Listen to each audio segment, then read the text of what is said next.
Hola, soy el Dr. Joe Dispenza.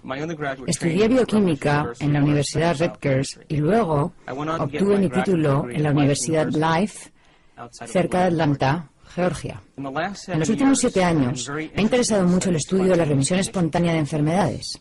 En otras palabras, casos de personas diagnosticadas de afecciones como cáncer, diabetes o raros trastornos genéticos para los cuales la medicina no tenía cura.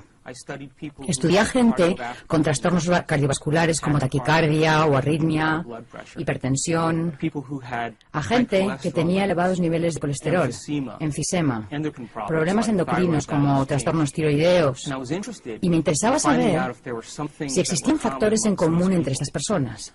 Y descubrí que todas las personas que experimentaban una remisión espontánea tenían 4 cosas en común. La primera era que cada persona aceptaba y creía que había una inteligencia divina que controlaba su cuerpo. Puede que algunos le llamen inteligencia espiritual y otros digan que es una mente superior o una mente más profunda, pero todos aceptaban que había una inteligencia mucho más grande que ellos. Aunque a esta inteligencia mística la llamamos inteligencia espiritual, en realidad no tiene nada de mística. Es la misma inteligencia que hace que tu corazón lata en este momento. Tu corazón bombea 7,5 litros de sangre por minuto, más de 378 litros de sangre por hora. Late 100.000 veces al día, 40 millones de veces al año y más de 3.000 millones de veces en una vida. Bombea constantemente sin que tengamos que pensar en ello conscientemente. Si consideramos eso, hay un orden, hay una inteligencia que nos da vida, que mantiene el latido de nuestro corazón. Es la misma inteligencia que digiere nuestra comida, que la descompone en gases y nutrientes y la organiza para reparar el cuerpo. Todo ello sucede sin que lo pensemos conscientemente. Y estas personas empezaron a entender que había una inteligencia a cargo de su cuerpo que era superior a ellos, que realmente sabía más que ellos. Y que si conseguían conectarse con esta inteligencia, quizás se encargaría de curarlos. Cada segundo perdemos 10 millones de células. Y en el segundo siguiente producimos otros 10 millones de células. Nosotros no pensamos en hacerlo. Tú y yo somos seres con libre albedrío. Pero hay un orden, una inteligencia que lo hace por nosotros. Cada célula del cuerpo, de los 100 billones de células del cuerpo físico, cada célula experimenta 100.000 reacciones químicas por segundo. Si eso lo multiplicamos por los 10 billones de células, podemos ver que hay cierta inteligencia que nos da constantemente vida. Ahora, lo interesante de esta inteligencia es que tiene una voluntad independiente de nuestra voluntad. Nos da vida constante y sistemáticamente. Su voluntad trasciende nuestra voluntad. Su mente trasciende nuestra mente. Y mantiene un orden en el cuerpo físico. Un ejemplo serían las enzimas activas en el ADN de las células. Hay 3.200 millones de ácidos nucleicos en los genes de una célula. Esta inteligencia envía proteínas a lo largo de los ácidos nucleicos y corrige las mutaciones para que no nos descompongamos. Si pensamos en esto, esta inteligencia nos da vida constantemente. Y estas personas dijeron, cabalgo en la espalda de un gigante. Y si puedo aprender a conectarme con esta inteligencia, ella me sanará. Eso es lo primero que aceptaron todos. Lo segundo fue que todos creían que sus pensamientos, su modo de pensar, su mentalidad a la larga contribuía, de hecho, a su enfermedad. Y dijeron, si mis pensamientos contribuyen a mi enfermedad, tal vez deba cambiar el modo de pensar que tuve estos últimos años. Cada vez que pensamos, fabricamos una sustancia química. Si nuestros pensamientos son buenos o elevados o felices, fabricamos sustancias químicas que nos hacen sentir bien o felices. Y si nuestros pensamientos son negativos o malos o de inseguridad, fabricamos sustancias químicas que nos hacen sentir exactamente como pensamos. Cada sustancia que se libera en el cerebro es literalmente un mensaje que alimenta al cuerpo físico. Y ahora el cuerpo empieza a sentir como piensa. Cuando empezamos a sentir como pensamos, sucede algo asombroso. El cerebro, que está en comunicación constante con el cuerpo, Consulta con el cuerpo y empieza a pensar de la manera en que sentimos, lo que a su vez fabrica más sustancias químicas que nos permiten sentirnos como pensamos y pensar como sentimos. Y quedamos atrapados en el ciclo de pensar y sentir entre el cerebro y el cuerpo. La consecuencia indirecta final de esto es que creamos un estado de ser, y ese estado de ser se convierte en nuestro modo de pensar. En otras palabras, los sentimientos se convierten en nuestro modo de pensar. Y cuando los sentimientos se convierten en nuestro modo de pensar, estamos atrapados en un ciclo donde el cuerpo literalmente piensa por nosotros. Estas personas razonaron y dijeron: si mis pensamientos han creado esta enfermedad, y mis pensamientos crean estas sustancias químicas que me hacen sentir de cierta manera y comportarme de cierta manera, tendré que cambiar mi modo de pensar. Entonces se propusieron interrumpir el proceso. Eso era lo segundo que tenían en común. Lo tercero en común, que encuentro realmente asombroso, es que estas personas decidieron que para interrumpir su proceso de pensamiento tenían que reinventarse a sí mismos. Tenían que convertirse en otra persona. Y cuando empezaron a pensar en quiénes querían ser, pararon el ciclo continuo de reacciones entre pensar y sentir y se hicieron algunas preguntas importantes. Preguntas como estas: ¿cómo sería ser una persona feliz? ¿A quién conozco en mi vida que sea feliz? ¿Qué tendría que cambiar en mí para ser una persona diferente? ¿A quién de la antigüedad admiro que haya sido magnífico, que yo haya estudiado, cuyas habilidades y virtudes pudiera aplicar para empezar a formular un nuevo ideal de mí mismo o de mí misma? Estas personas se pusieron a contemplar los supuestos, las posibilidades, los potenciales de quienes querían llegar a ser. Y a medida que lo hacían, su cerebro empezó a cambiar. Empezaron a pensar de otro modo. Y el proceso de pensamiento empezó a formar conexiones en su cerebro que se convirtieron en una plataforma para su modo de ser. De modo que empezaron a acumular información, empezaron a examinar opciones diferentes al modo de ser que habían sostenido durante los últimos años de su vida. Lo último que tenían en común, la cuarta cosa, es que cuando esas personas se reinventaron a sí mismas, pasaban largos ratos sin tener noción del tiempo y del espacio. En otras palabras, se hallaban tan absortas en lo que estaban pensando, tan sumidas en su metamorfosis, que cuando abrían los ojos, o encendían la luz de la habitación, o se destapaban los ojos, les había parecido 5 minutos, pero había pasado 1 hora y media o 2 horas. Y se habían sumido tanto en lo que pensaban que perdieron la noción del tiempo y del espacio.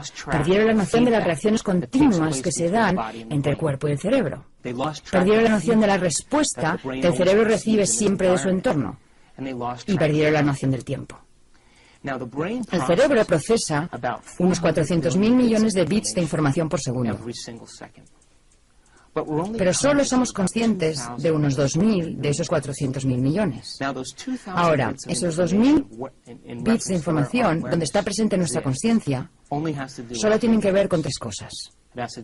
Tienen que ver con la respuesta que recibimos del cuerpo, la respuesta del entorno y la respuesta en relación con el tiempo. ¿Sabes? Te duele la espalda, tienes hambre, te duele la cabeza, tienes sed, estás cansado, hace demasiado frío, hace demasiado calor, te agrada el olor del ambiente, ¿cuánto tiempo pasará hasta que suceda la próxima experiencia?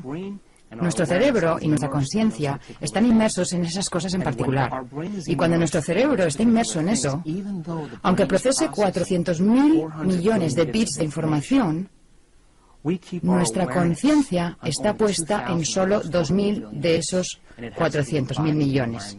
Y tienen que ver con el cuerpo, el entorno y el tiempo. Estas personas que tuvieron remisiones espontáneas trasladaron su conciencia desde esas cosas en particular hasta esos otros bits de información. Y al hacerlo, como lo estamos empezando a aprender desde una perspectiva científica, en ese momento el cerebro empieza a diseñar circuitos nuevos y nuevas conexiones. Así que este fue el inicio de un estudio muy interesante para mí, porque quería saber, a partir de esos 4 factores, qué sucedía en el cerebro de esas personas que determinaba lo que sucedía en su cuerpo físico. ¿Sería posible que hubiera cambiado su mentalidad y que el cambio de mentalidad tuviera un efecto fisiológico en el cuerpo físico? Algunas de estas personas no eran vegetarianas, no usaban cristales, no ayunaban, no acudían a terapias alternativas, lo único que hicieron fue cambiar su mentalidad. Y al cambiar su mentalidad, se produjeron resultados tangibles en sus vidas. Entonces inicié el proceso de entender cómo el cerebro crea nuevos circuitos y nuevas conexiones. Ahora, quiero hablar un poco acerca de cómo ha progresado la ciencia en los últimos 200 años y lo relacionaré con nuestra comprensión del cerebro. En el siglo XVII vivió un hombre llamado Descartes. Era un científico francés. Un día estaba sentado junto a una fuente y trataba de entender la naturaleza de la realidad. Sentado junto a la fuente dijo: vaya, me cuesta integrar estas dos ideas. Hay un mundo objetivo, un mundo al que él llamó la esfera de la ciencia, donde las cosas se comportan como una máquina. Dijo, la Tierra y todas sus leyes y toda la realidad física se comportan de manera muy física. Y esas características físicas son muy predecibles y muy repetibles. Y dijo, voy a llamar a eso la esfera de la ciencia. Y cualquier cosa que tenga que ver con lo objetivo o lo muy grande, lo puede estudiar la ciencia. Y luego dijo, cualquier cosa que tenga que ver con la mente o con nuestro mundo subjetivo o la realidad subjetiva, se lo voy a dejar a la religión, porque la religión lo maneja mejor. Y lo que Descartes estaba diciendo realmente era que quería tener la libertad de poder estudiar la ciencia sin tener que lidiar con esos otros asuntos. Así que la Iglesia empezó a centrarse en todos los principios del mundo subjetivo y la mente. La Iglesia pasó a ser siempre la mente, nunca la materia. La ciencia, siempre la materia, nunca la mente. Las cosas funcionaban realmente bien, porque hasta ese momento la Iglesia, al inmiscuirse en la ciencia, había causado algunos problemas, y la ciencia, al inmiscuirse en la mente, también. Porque si nos fijamos en Bruno o Galileo, vemos que al hacer sus singulares observaciones, desafiaron a la Iglesia y, por supuesto, encontraron algunos baches en el camino. Esto le vino muy bien a Descartes porque solo tuvo que lidiar con asuntos predecibles, pues era científico por naturaleza. No quería lidiar con la influencia de la Iglesia, porque si vemos la historia, si estudiamos a Galileo Galilei o a Giordano Bruno en años anteriores, cuando dijeron que la Tierra ya no era el centro del universo, fueron perseguidos por la Iglesia porque iba en contra de las doctrinas mismas que regía la Iglesia. Así que Descartes ahora tenía la libertad para estudiar la naturaleza de la realidad. Y las cosas funcionaban muy bien, y a través de la observación empezaron a desarrollarse las leyes científicas. En el siglo XVIII apareció Isaac Newton, y Newton básicamente dijo que hay ciertas leyes definitivas a las cuales podemos atribuir realmente un valor científico. Él sabía que la fuerza, la masa y la aceleración están relacionadas. Y Newton dijo, si conozco el punto de partida de algo y conozco su velocidad o su aceleración, puedo determinar hasta dónde va a llegar. Y gracias a Newton podemos enviar un cohete a la Luna si sabemos la distancia de la Tierra a la Luna, la rotación de la Tierra y la velocidad de ese cohete. Gracias a las leyes y a la física newtonianas, podemos hacer algunas cosas muy específicas basándonos en las leyes de lo muy grande y de lo muy objetivo. Y las cosas iban muy bien, la ciencia siguió surgiendo. En el siglo XIX aparece Albert Einstein, que luego presenta su teoría de la relatividad y su teoría de la luz. Einstein dijo básicamente, nada puede viajar más rápido que la velocidad de la luz. Cualquier cosa, como un objeto o materia que viaje más rápido que la velocidad de la luz, finalmente se convertirá en energía. Debido a sus leyes y a su comprensión de la relatividad, hizo que surgieran comprensiones aún mayores acerca de la realidad objetiva. Cuando Einstein publicó sus artículos, lo más asombroso fue que su información no tenía realmente notas de pie, lo cual dejó atónitos a la mayoría de los científicos de su época. Fue un visionario y entendía cómo funcionaban las cosas porque usaba su mente. Y las teorías de Einstein llevaron a la ciencia a un mayor grado de aceleración. Y después de eso, Einstein empezó a trabajar con el principio del efecto fotoeléctrico. Lo que hizo fue aplicar corrientes eléctricas muy fuertes a placas de acero. Quería ver la energía que emitía en cuanto a electrones, protones y neutrones. Cuando estudió lo que hacían los electrones, vio que en vez de liberar energía de forma muy normal y continua, los electrones liberaban energía y el nivel descendía como si bajara por una escalera, en vez de moverse de manera muy suave y continua.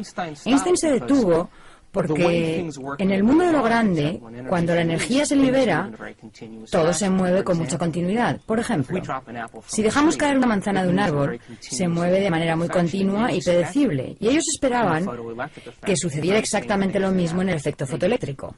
Pero no fue así. De modo que Einstein empezó a ver que el comportamiento de lo muy diminuto es muy distinto a el de lo muy grande. Entonces hubo una serie de experimentos que se centraron en los electrones y en la posible ubicación de los mismos. Y cuando empezaron a observar los electrones, su naturaleza y su comportamiento, se dieron cuenta de que siempre que observaban o buscaban un electrón aparecía. Así que el electrón, de ser una onda de probabilidad, colapsaba súbitamente en una partícula muy definida. Y ahora toda esta idea del dualismo cartesiano, lo que dijo Descartes en el siglo XVII, se hizo borrosa de nuevo. Porque ahora la persona subjetiva y la mente subjetiva empezaban a tener un efecto directo en lo muy objetivo. Y ahora la separación entre la mente y la realidad y la mente y lo objetivo empezó a integrarse otra vez. Independientemente de quién observara, ya sea que tuviera un título académico o no, su observación tenía un efecto en el campo cuántico. Y la física cuántica nació como resultado de esto. Y eso quiere decir que todos nosotros, cada persona, al margen de su credo, de su cultura, de su sexo, de su edad o de su raza, cada persona, cuando se le pide que observe algo, tiene un efecto en lo muy diminuto. Todos participamos en la naturaleza de la realidad. Ahora bien, la ciencia puede decir que la física cuántica y el observador que observa la realidad y que tiene un efecto en la realidad solo funcionan para lo muy diminuto. En otras palabras, solo lo muy pequeño responde a nuestra observación. Y tal vez la realidad funcione de manera que si nuestra observación afecta al comportamiento de las partículas subatómicas, quizá podamos encaminar la naturaleza de la realidad basándonos en nuestra propia observación. La mayoría de los físicos cuánticos dirían, no, nuestra observación solo funciona para lo muy pequeño, no para lo muy grande. Mi respuesta es que quizá somos malos observadores, quizá la observación es un arte como cualquier otra cosa, y podemos desarrollar esta idea llamada observación. Hay una parte del cerebro que usamos para prestar atención. Hay una parte del cerebro que usamos para observar. Se llama el lóbulo frontal. El lóbulo frontal es el área suprema del ser humano. Es el último escalón del desarrollo humano.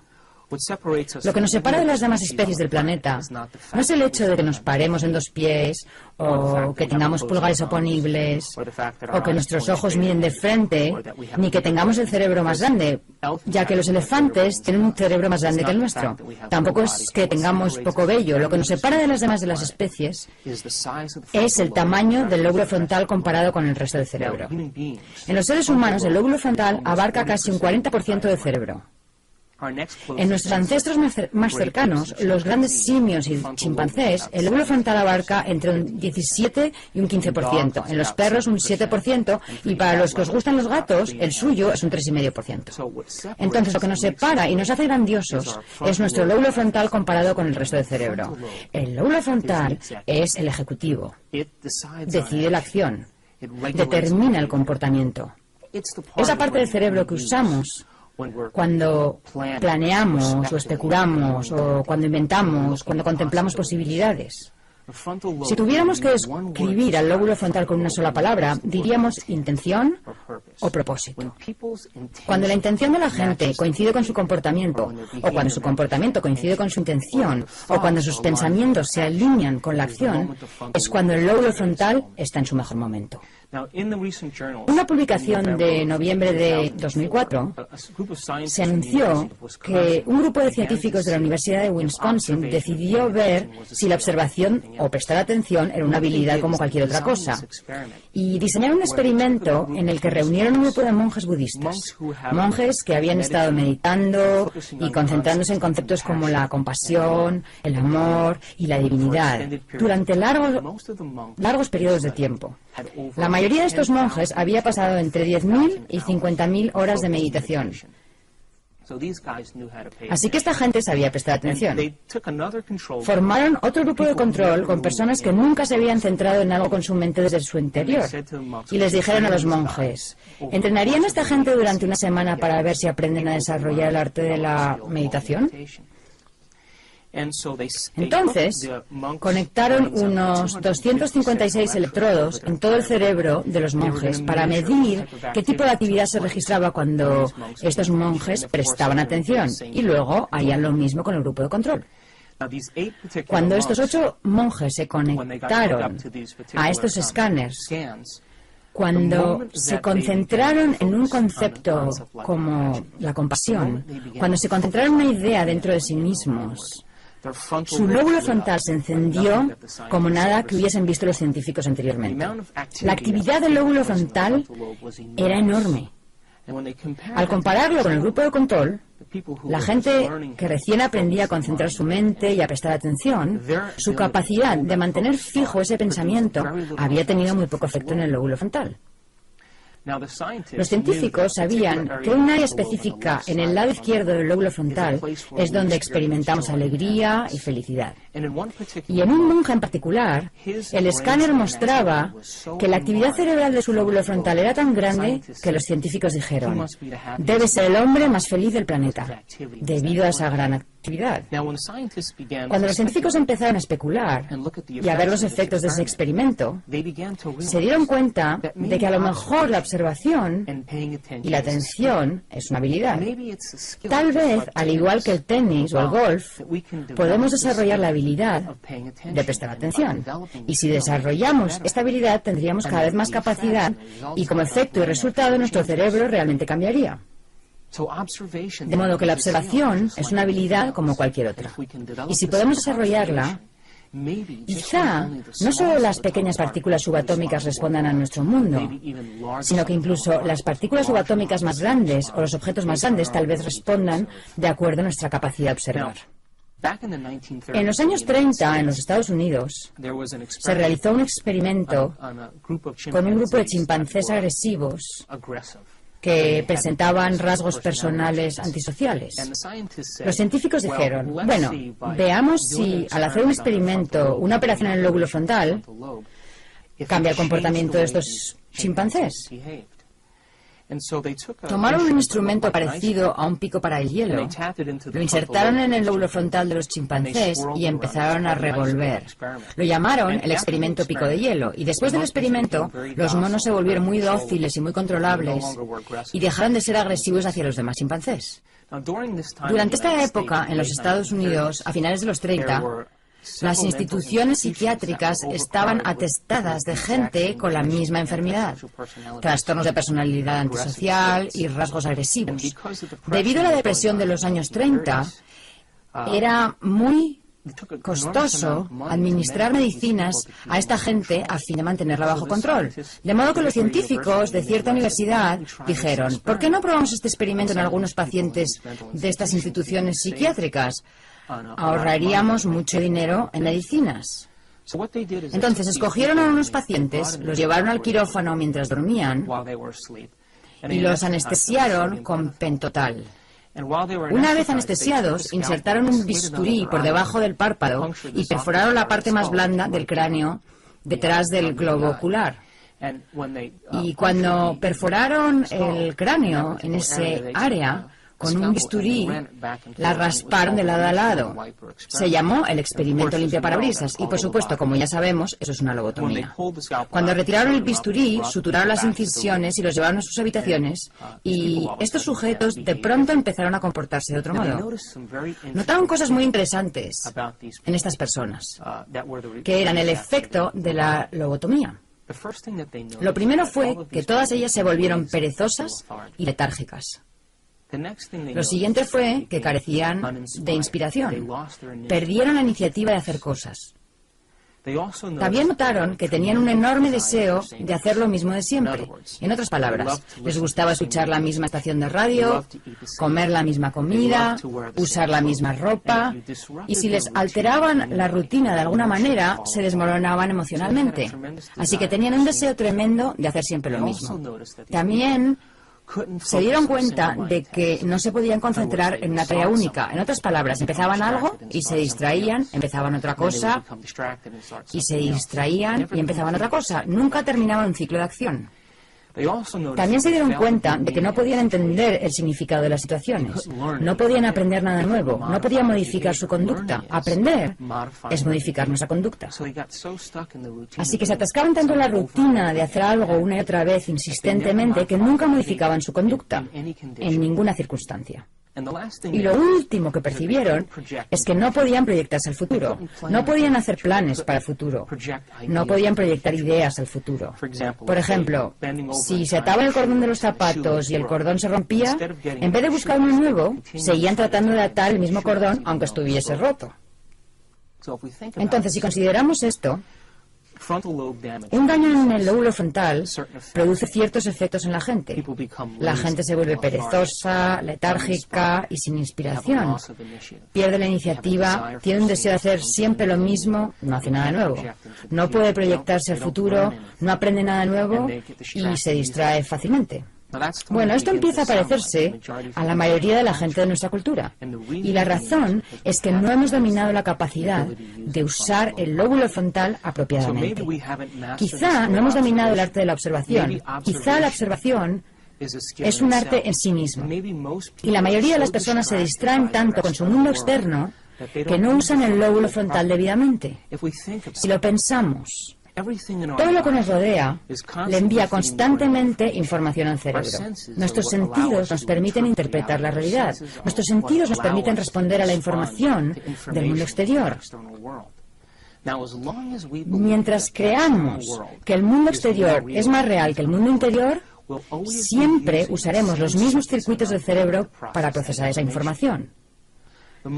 Cuando aceptamos que el mundo interior afecta al mundo exterior, tenemos que empezar a usar el lóbulo frontal. Científicamente sabemos que es cierto, indudablemente cierto, que el cerebro está influenciado y moldeado por el entorno. Eso lo sabemos específicamente. Sin embargo, la ciencia también está empezando a descubrir que nuestro cerebro está influenciado y moldeado por nuestra capacidad de prestar atención y que cuando podemos prestar atención y tenemos la capacidad de adquirir conocimiento y de fijar ese conocimiento en nuestro cerebro, empezamos a crear nuevos circuitos. Y cuando somos capaces de hacer nuevos circuitos, empezamos a percibir la realidad de otra manera, según las conexiones establecidas en nuestro cerebro. Veamos un ejemplo. Supongamos que yo tomara un cuadro de Monet, por ejemplo, y lo pusiera sobre una pantalla aquí arriba, y dijera, échale un vistazo a este cuadro de Monet y solo disfruta del cuadro. La mayoría de la gente miraría el cuadro unos minutos, reconocería ciertos objetos en el cuadro y daría por terminado el asunto.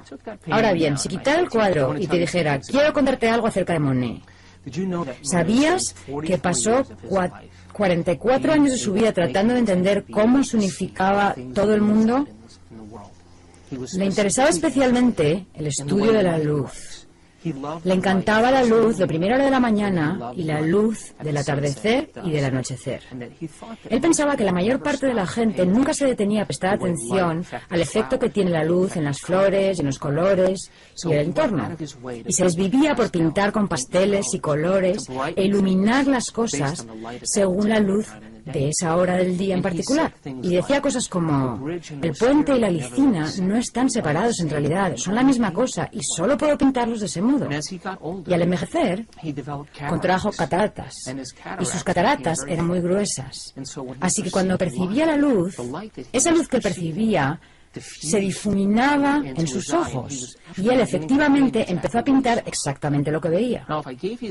Si después de darte esta información volviera a colocar el cuadro y miraras de nuevo a este Monet, seguramente lo percibirías de manera diferente según tu capacidad de prestar atención a los detalles. En realidad, lo que sucedió en un primer momento fue que te dimos conocimiento de información que tu cerebro descartó y tú mirabas el cuadro basándote en las conexiones que se forman en tu cerebro a partir de lo que sabías. En cuanto le damos al cerebro información nueva y el cerebro puede prestar atención a esa información por medio del lóbulo frontal, empezamos a ver cosas que ya existían, pero que las hemos dejado fuera de la ecuación.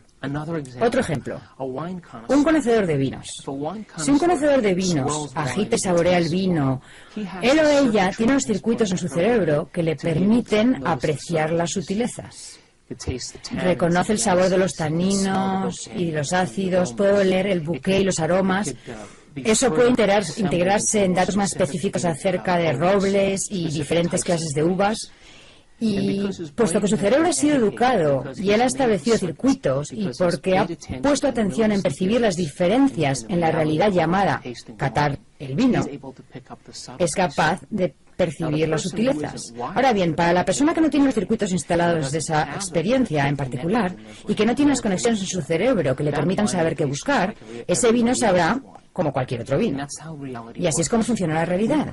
Percibimos la realidad según la estructura de las conexiones del cerebro.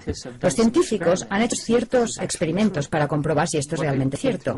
Y llegaron a la conclusión de que sí que lo es. Convocaron a un grupo de personas y les preguntaron si querían participar en un experimento en el cual tendrían que usar gafas durante 2 semanas. Ahora bien, estas gafas no eran comunes y corrientes. Estaban divididas a la mitad. Y al mirar a la izquierda se veía azul y al mirar a la derecha amarillo. Así que las lentes estaban separadas de manera que un lado era azul y el otro amarillo. Y les dijeron, queremos que uséis estas gafas para todo lo que hagáis durante el día. Usadlas cuando llevéis a vuestros niños a la escuela, cuando vayáis a trabajar, usadlas para todas vuestras actividades habituales. Y usadlas durante 2 semanas. Entonces, diferentes personas usaron estas gafas cierto tiempo y al final del experimento se los invitó a regresar al laboratorio. Cuando los participantes llegaron al laboratorio se les dijo, lo que queremos ahora es que miréis este trozo de papel. Era una hoja de papel blanco. Y les preguntaron, ¿qué color veis cuando miráis este papel? Cada una de las personas que participó en el experimento dijo, es una hoja de papel blanco. Bien, les dijeron, mirad a la izquierda. ¿Veis un trozo de papel azul allí? No, respondieron. ¿Y cuando miráis a la derecha, veis un trozo de papel amarillo?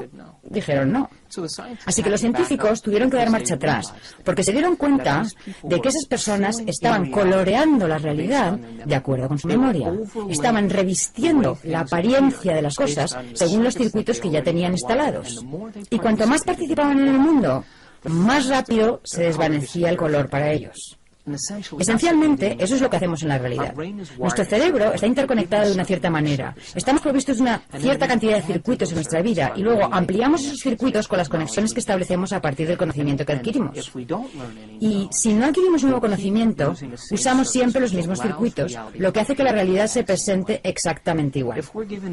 Si el conocimiento y la información que obtenemos no son convencionales, si se salen de los parámetros de lo que se acepta científica, social y políticamente, e incluso de lo que se acepta religiosamente, a lo mejor empezamos a percibir la realidad de otra manera, basándonos en ese conocimiento que hemos adquirido. Ahora, al estudiar aquellos casos de remisión espontánea de personas que se curaron a sí mismas de diversas enfermedades, fue interesante percibir que independientemente de su cultura, de su credo, de su nivel de educación o de su religión, independientemente de su sexo, básicamente dijeron, voy a observar un resultado diferente. Y voy a cerrarme a esta observación independientemente de la reacción de mi cuerpo, independientemente de la reacción de mi entorno e independientemente del tiempo. El lóbulo frontal, la corona de la evolución del ser humano, nos permite hacer eso. El lóbulo frontal nos da permiso para que el pensamiento sea más real que todo lo demás. El lóbulo frontal nos da permiso para aferrarnos bien a un concepto, a una idea, aferrarnos a una visión o a un sueño, independientemente de las circunstancias presentes en nuestro mundo, de las circunstancias presentes en nuestro cuerpo y de las circunstancias relacionadas con el tiempo. Y esas son las cosas y los rasgos que secretamente admiramos en los grandes personajes de la antigüedad, ya sea Martin Luther King o William Wallace, alguien que tuvo una visión, alguien que tuvo una idea, un héroe dijo, Yo creo en estos principios morales y en esta ética. Y aunque mi entorno no está de acuerdo con mi pensamiento es más importante que mi entorno. Y el lóbulo frontal del ser humano nos concede ese privilegio. Nos da el privilegio de que el pensamiento sea más real que todo lo demás. Ahora, en la mayoría de las especies de la naturaleza, lo que las hace cambiar es que están expuestas a ciertos estímulos desfavorables del medio ambiente, están expuestas a cierta característica del medio ambiente y tienen que adaptarse o acomodarse o aclimatarse a cierto tipo de estímulo ambiental, ya sea frío o calor o cualquier otra peculiaridad. Y lo que ocurre es que esa especie se establece en un entorno específico. Y después de varias generaciones en las que la misma especie habita el mismo ambiente desfavorable, después de cierto lapso de tiempo, después de varias generaciones, esa especie modificará su comportamiento y cambiará su genética. Eso se llama evolución. Pero los seres humanos no necesitamos hacer eso. Debido al tamaño del lóbulo frontal y debido a nuestra capacidad de especular sobre las posibilidades y preguntarnos sobre los potenciales y contemplar las eventualidades, podemos inventar nuevas ideas y nuevos modos de ser. Y nos da el privilegio de modificar nuestra conducta en una misma vida. Y nos da el privilegio de cambiar nuestros actos en una semana. Podemos modificar nuestro modo de actuar en un solo día y podemos cambiar en un momento.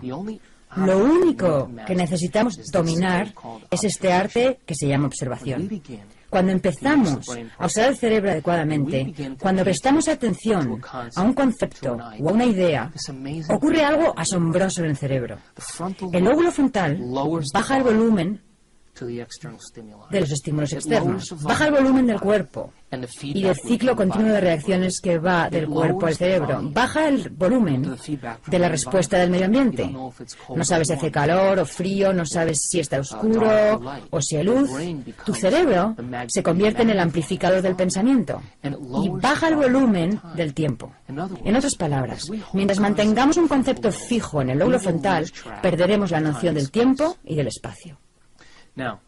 Ahora, la ciencia empieza a entender que nuestra forma de crear circuitos en el cerebro, nuestra forma de establecer conexiones en el cerebro, además de permitir que el entorno moldee y dé forma a nuestro cerebro, podemos moldear y dar forma a nuestro cerebro prestando atención. Y si podemos mantener fija una idea, empezamos a establecer conexiones en nuestro cerebro. Al establecer esas conexiones en nuestro cerebro, dejamos huellas o marcas neurológicas de esos conceptos en los tejidos. Y esas huellas, entonces, funcionan como la base de nuestro modo de comportarnos y de actuar. El lóbulo frontal, entonces, la cúspide del desarrollo del ser humano, permite que el pensamiento sea más real que todo lo demás. Y cuando empezamos a formar ideas y a formar conceptos y ponemos toda nuestra atención en ese concepto, el lóbulo frontal baja el volumen de todos los estímulos externos. Y lo único que se vuelve real es el pensamiento mismo. Cuando eso sucede, se produce un cambio físico en el cerebro. El cerebro toma esa imagen holográfica que mantenemos fija en el lóbulo frontal y crea un patrón de conexiones que se asocian con ese concepto o idea. Así que cuando aprendemos algo nuevo, creamos conexiones en nuestro cerebro. Creamos nuevas conexiones en el cerebro. Cuando memorizamos esas cosas o cuando las recordamos, reforzamos esas conexiones o las mantenemos. La memoria es mantener conexiones. El aprendizaje es formar esas conexiones. Entonces podemos aprender del entorno, podemos aprender de nuestras experiencias sensoriales. Pero entonces no seremos más que lo que nuestro entorno le dicta a nuestra experiencia. Pero si adquirimos conocimiento o información poco convencional, física cuántica, que el observador interviene en la naturaleza de la realidad y que nuestros pensamientos realmente cuentan, desde las partículas subatómicas hasta lo de gran tamaño. Tal vez nuestra observación, nuestra capacidad de prestar atención, empezará a formar nuevas conexiones en nuestro cerebro que nos permitirán percibir las cosas exactamente como son. Y tal vez, debido a que nuestro cerebro procesa miles de millones de bits de información por segundo, pero solo somos conscientes de esos bits de información relacionados relacionados con el cuerpo, el medio ambiente y el tiempo, somos capaces de crear nuevas conexiones y adquirir nuevo conocimiento. Empezaremos a ver aquello que siempre ha existido, pero que habíamos descartado de la ecuación, justamente como las personas que hicieron el experimento de las gafas. Me gustaría hablar de cómo aprende el cerebro y de cómo se forman esas conexiones. Sabemos desde una perspectiva científica que las neuronas, las células nerviosas del cerebro, cada vez que se conectan, intercambian información. Cuando se conectan e intercambian información, ese punto de conexión es una comprensión adquirida relacionada con un concepto. Como dije, cuando recordamos algo, activamos esas conexiones y les damos vida. Ahora bien, tenemos una cantidad enorme de conexiones en nuestro cerebro, infinitas conexiones, alrededor de billones y billones de conexiones. Y cada punto en el que esas neuronas se conectan e intercambian información traza un mapa, un patrón o una secuencia que refleja cierta idea, algo que hemos aprendido, un rasgo, un comportamiento, un talento, una tendencia e incluso un sentimiento. Y todas esas conexiones son la suma total de lo que somos como individuos. Todas las personas son diferentes, pues han tenido experiencias diferentes en su vida, han adquirido un conocimiento diferente y están provistos de cierta cantidad de conexiones genéticas. Y eso básicamente constituye nuestro punto de partida como individuos. La mayoría de las personas en determinado punto de sus vidas dependen de esos circuitos establecidos y nunca aprenden nada nuevo. Dejan que los sentimientos se conviertan en su forma de pensar, dejan de aprender y comienzan a sentir. Y cuando llegamos al punto donde dejamos de aprender y empezamos a sentir, es entonces cuando vivimos nuestras propensiones genéticas, es entonces cuando vivimos el futuro predeterminado genéticamente que existe para nosotros como individuos. Cuando adquirimos nuevo conocimiento, el cerebro empieza a reestructurarse, empieza a disparar nuevas secuencias y nuevos patrones, con nuevas conexiones. Y si podemos mantener estas conexiones durante un largo periodo de tiempo, podemos modificar y cambiar nuestro comportamiento. Y lo que ocurrió con las personas que tuvieron remisiones espontáneas es que adquirieron conocimiento y aplicaron ese conocimiento al plantearse posibilidades. Y comprendieron que si conseguían conectarse con esa inteligencia, que hacía latir su corazón y digería sus alimentos, si lograban susurrar al oído del gigante que controlaba su cuerpo físico, que sabía crear células, que sabía organizar el ADN, si conseguían igualar su voluntad a la suya, si conseguían igualar su mente a la suya, si conseguían igualar su amor por la vida al de esa inteligencia, ya que era eso lo que continuamente les daba vida. Pensaron que entonces el hecho de cambiar sus pensamientos enviaría una nueva señal a sus células y que establecer nuevas conexiones en su cerebro causaría finalmente un nuevo efecto fisiológico en su cuerpo. Así que el proceso de reinventarse significaba reorganizar esos circuitos hacia un ideal más extraordinario de sí mismos. El cerebro aprende de dos maneras distintas. El aprendizaje está dividido en dos áreas diferentes. Cuando aprendemos algo y lo memorizamos, hay un área en particular llamada aprendizaje explícito. Otro nombre que se le da al aprendizaje explícito es el aprendizaje declarativo o memoria declarativa. La memoria declarativa son cosas que podemos declarar. Uno de los aspectos de la memoria declarativa es el conocimiento, la información, la filosofía. Por ejemplo, cuando adquirimos nueva información, nuevo conocimiento, datos intelectuales, filosofía, cada vez que hacemos eso, el cerebro crea determinado tipo de circuitos. El segundo tipo de memoria declarativa se llama experiencia. Las experiencias, por lo tanto, son cosas que podemos declarar. Puedo declarar que yo soy un hombre, puedo declarar que sé dónde estaba el 11 de septiembre, puedo declarar que me gustan las manzanas, porque he vivido esas experiencias. Los sistemas de memoria del cerebro relacionados con la memoria declarativa tienen una secuencia muy específica según la cual el cerebro estructura esa información. Se estructura en el cerebro pensante, en la parte del cerebro donde existe la consciencia presente. Y esa secuencia de conocimiento y de experiencia en particular permite que el cerebro funcione en la realidad. Podemos manejarnos en el mundo exterior debido a que usamos conscientemente la memoria declarativa para tomar decisiones. Usamos conscientemente la memoria declarativa para proyectar el futuro. La usamos conscientemente para desempeñarnos en nuestro mundo, para tomar decisiones todos los días. Ese sistema de memoria permanece intacto para que podamos desenvolvernos en nuestro mundo. El segundo sistema de memoria se llama memoria implícita. Los sistemas de memoria implícita son muy poderosos, pues los recuerdos implícitos son cosas que no podemos declarar. Se llama memoria no declarativa.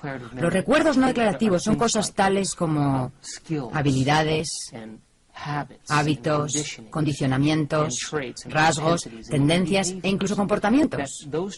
Esos rasgos y comportamientos los hemos practicado y ejercido tantas veces que ya no necesitamos pensar en ellos. Se llaman recuerdos de procedimiento y tenemos cientos de esos recuerdos estructurados en el cerebro. Esos recuerdos de procedimiento son cosas como maniobrar la palanca de cambios de nuestro coche. Cuando usamos la palanca de cambios, lo hemos hecho tantas veces que ya no tenemos que pensar en ello. Está fijado neurológicamente como un circuito completo.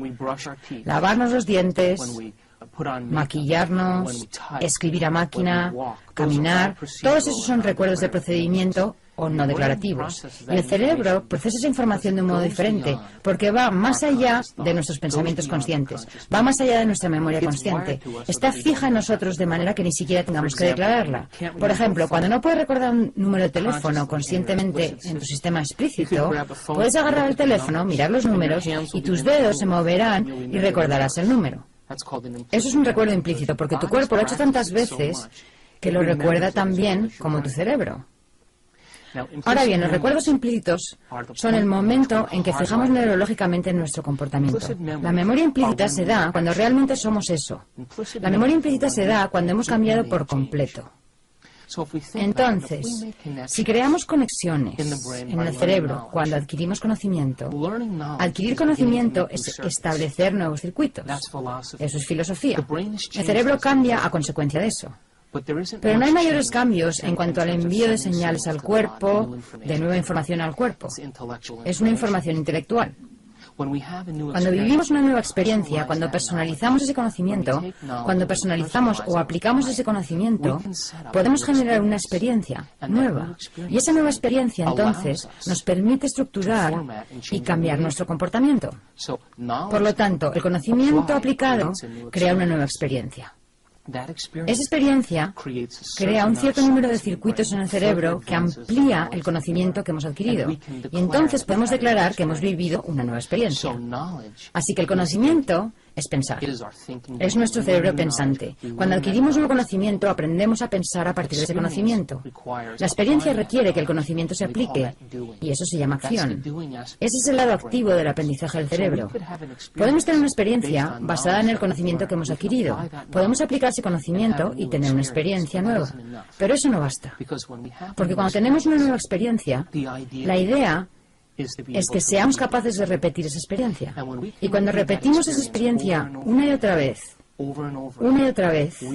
empezamos a conectarnos a ese sistema de memoria implícita. Y esa nueva forma de recordar algo se llama ser ese algo. De hecho, ahora lo estamos siendo. De modo que aprender, adquirir nuevo conocimiento es la parte pensante del cerebro. Aplicar ese conocimiento y lo que hemos aprendido, aplicar nuestro pensamiento para tener una nueva experiencia, modificar nuestro comportamiento para tener una nueva experiencia, eso se llama hacer o acción. Y cuando somos capaces de repetir esa experiencia continuamente, una y otra vez, y volver a repetirla una y otra vez, empezamos a conectar el cerebro a ese sistema implícito llamado ser eso. Cuando somos algo, ya no necesitamos pensar más en eso. Se ha fijado de forma permanente, es un proceso natural, es una segunda naturaleza y es fácil. Y esas personas que tuvieron remisiones espontáneas, cuando empezaron a adquirir nuevo conocimiento y aplicar ese conocimiento para crear nuevas experiencias, no se quedaron ahí. Continuaron hasta que ese sistema quedó instalado en su cuerpo, hasta que realmente fueron capaces de ser eso. Una vez que somos algo, eso se ha fijado permanentemente, de modo que ya no tenemos que pensar en eso. Y la idea es que nuestro cerebro dispone de sistemas automáticos, de programas automáticos que definen nuestra forma de pensar y de sentir toda nuestra vida. Pensar como una víctima, pensar como una persona insegura. Y si tenemos pensamientos de inseguridad, Se fabrican sustancias químicas que nos hacen sentir inseguros. Y una vez que nos sentimos inseguros, el cerebro empieza a pensar tal como estás sintiendo.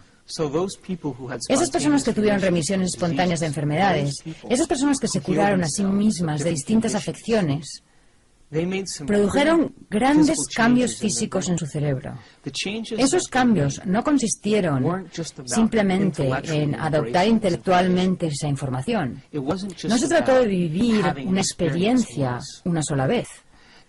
Realmente querían convertirse en alguien diferente. Cuando se reinventaron a sí mismos, cuando dijeron, creo que existe una inteligencia dentro de mí que da vida a cada individuo, ya sea feliz o infeliz, rico o pobre, santo o pecador. Hay una inteligencia que da vida a cada ser humano. Si yo pudiera tener acceso a esa inteligencia y convertirme en alguien diferente, ella le daría vida a esa nueva persona que emerja, sea quien sea.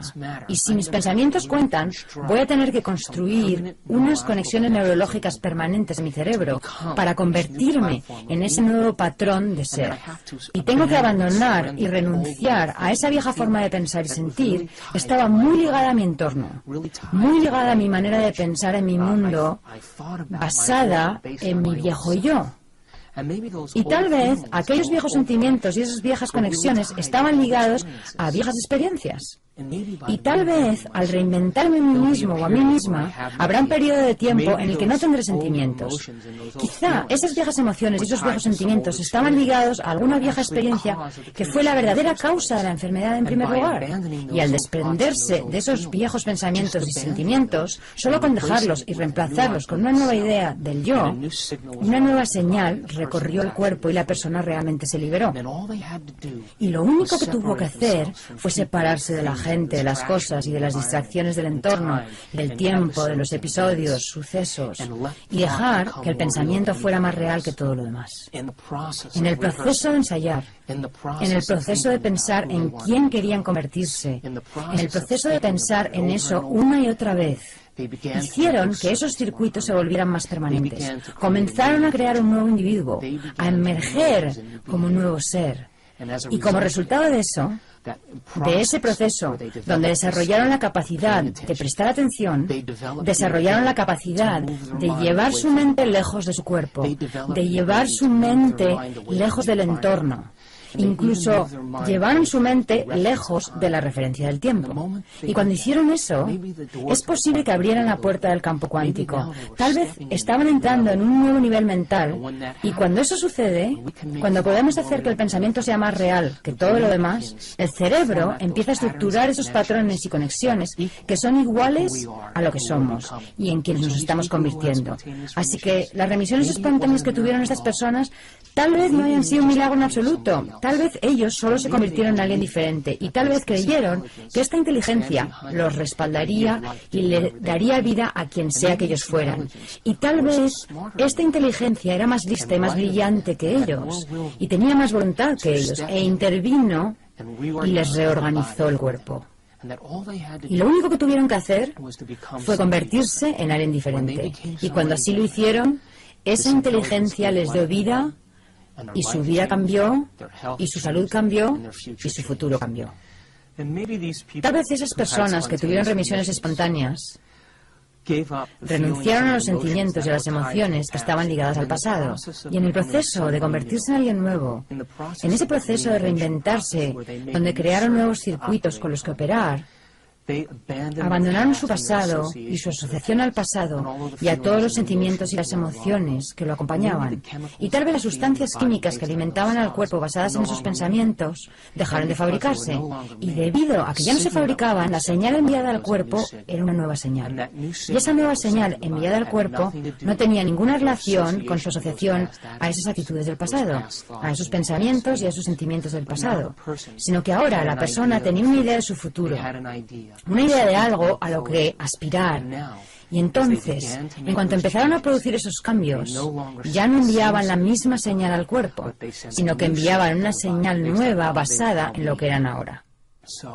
De modo que, si consideramos esto, entonces toda la idea de la separación entre mente y materia, la separación entre Lo objetivo y lo subjetivo puede que empiece a integrarse realmente cuando apliquemos todos estos principios. Tal vez la mecánica cuántica nos permita decir que nuestra observación cuenta.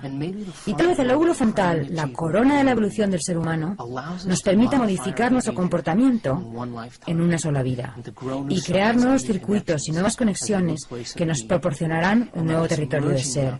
Y esta fusión, que será ahora entre mente y materia, básicamente dice esto: mi pensamiento cuenta.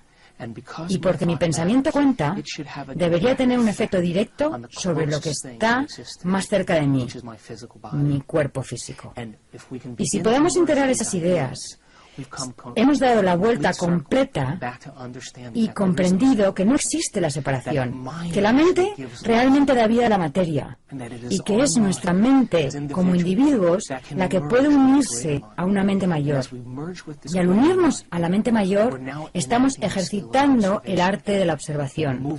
Ponemos nuestra atención lejos de nuestro cuerpo, ponemos nuestra atención lejos de nuestro entorno y nos olvidamos del tiempo. Y cuando hacemos esto, ahora, la mente pura tiene un efecto directo sobre el cuerpo físico y sobre la naturaleza de la realidad, y afecta directamente a la materia. Y cuando llevamos a cabo esas ideas y las aplicamos en nuestra vida, nos convertimos en los científicos que evaluamos nuestra propia observación. Y tal vez ese sea el entendimiento inicial, el primer entendimiento de lo que significa tener un cerebro inmortal. Aprender, recordar y experimentar es nuestro don como seres humanos. Este proceso nos cambia para siempre. Dejar de aprender es dejar de cambiar. Cuando podamos demostrar lo que hemos aprendido, el universo jamás nos abandonará. Nuestro cambio es nuestra evolución.